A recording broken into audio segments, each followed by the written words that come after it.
Hey, what's happening, guys? Dan Darrow here with another Options and Play video update.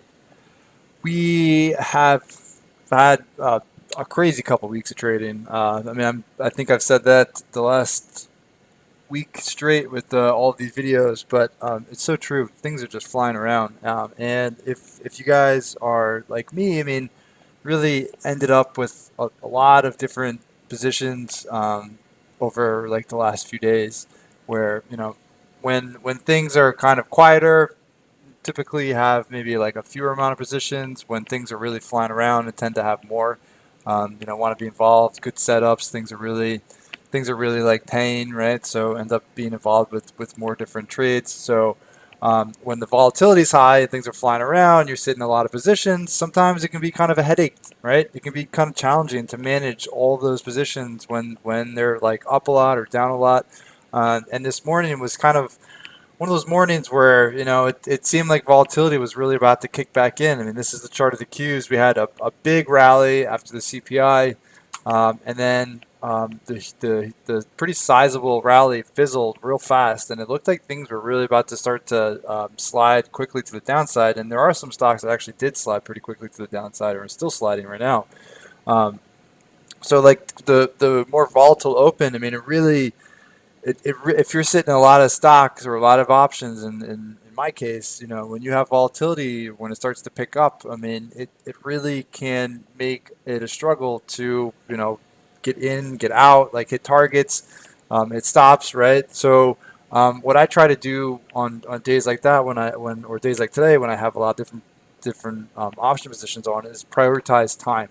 Okay, time to me, and what I mean by time is options expiration. Time to me is really going to be important, right? Because your contracts, uh, the ones that are short, right? So if you're trading a lot of weeklies, if you focus on a lot of weekly contracts, those are the ones that are going to get hit disproportionately harder if a stock moves against you, right? Like, because there's not much time value, and a lot of those options premium is built into like the implied volatility, right?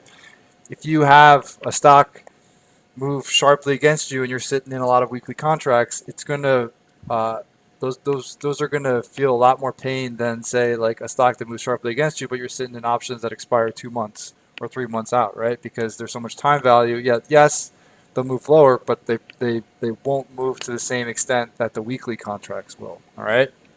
So when you have like these days when the volatility picks up and maybe you're scrambling to manage a lot of different things at once, to me, I always try to focus on the short term stuff first, because those are the ones that are really going to move the most, right? I mean, premium wise, and they're the ones that could take the hardest hit if the stock starts to move against me, or where my gains start to evaporate a lot faster if it starts to come in, right?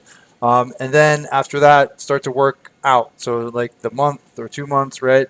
And obviously, like I try to hit all of my stops when I can, and when the stock hits a target, I want to trim too. But if I had to, if I had to choose between one or the other, I'd rather focus more so on the short term, right? And then after that go to like the longer term, right? So if I had to choose between the two, like that's how I'd want to do it. And that's because the option premiums on the short term are going to be so much more sensitive to price movement.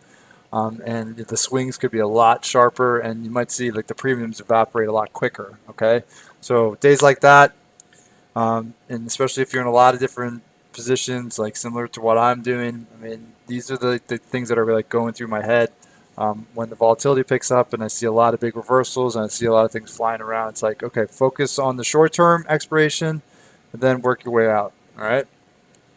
I imagine, probably going to finish with like a busy day tomorrow, and I mean, things are flying around, and I hope that continues for next week. So, I mean, there might be more days where, a lot of things are moving and you need to have some sort of game plan with how to approach it. So, I hope this video helps. All right. So if you like this video and you're looking for more information about trading options and how I manage, and all sorts of different like methods for option management, please follow up with the link in the description of the video for more information on options play. Hope you have a wonderful night. Stay well, and I will talk to you all tomorrow.